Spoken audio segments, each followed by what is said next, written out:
حضرت عبداللہ بن عباس رضی اللہ تعالی عنہ سے روایت ہے، فرماتے ایک بار صحابہ کرام رضوان اللہ تعالی علیہم اجمعین آپس میں گفتگو فرما رہے تھے۔ کسی نے کہا کہ اللہ تعالیٰ نے حضرت ابراہیم خلیل اللہ کو اپنا اللہ تعالیٰ نے خلیل بنایا۔ دوسرے صحابی نے کہا کہ حضرت عیسیٰ علیہ السلام کو اللہ تبارک و تعالیٰ نے کلمہ فرمایا اور روح اللہ کا لقب عطا کیا۔ فرمایا اسی اثنا میں سرکار دو عالم رسول خدا صلی اللہ علیہ وآلہ وسلم تشریف لائے۔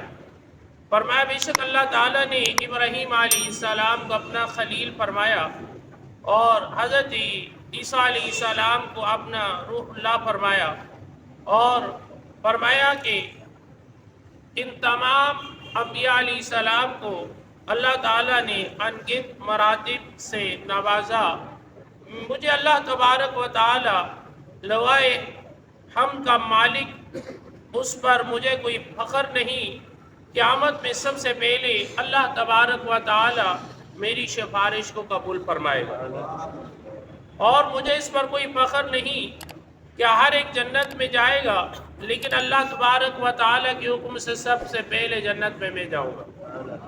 اور پھر فرمایا اس پر فخر نہیں کہ میں اولین اور آخرین کا سردار ہوں گا، اور پھر فرمایا جنت کا دروازہ سب سے پہلے میں کھولوں گا، اور میرے ساتھ ایماندار فقراء ہوں گے، اور اس پر مجھے کوئی فخر نہیں ہے۔ کون ہوں گے؟ ایماندار اور فقراء ہوں گے۔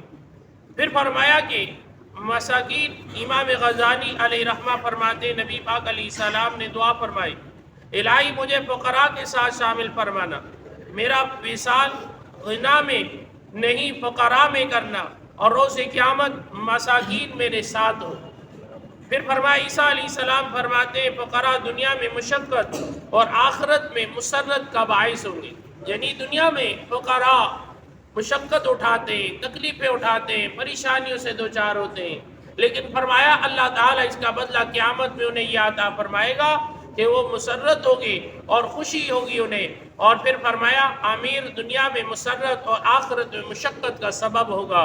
فقراء امراء سے 500 سال پہلے اللہ کے حکم سے جنت میں جائیں۔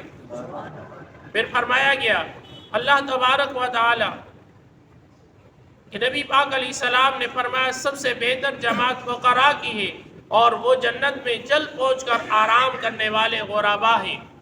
اللہ اکبر! یہ ہے فقراء کی اللہ تعالیٰ نے ان کی فضیلت بیان کی کہ وہ سب سے پہلے جنت میں جائیں گے۔ دعا ہے رب ذوالجلال کی بارگاہ میں اللہ تبارک و تعالیٰ ان نفوس قدسیہ کی بدولت اللہ کریم کل قیامت کے روز اللہ تعالیٰ ہمیں بھی جنت میں ان کا پڑوس نصیب فرمائے۔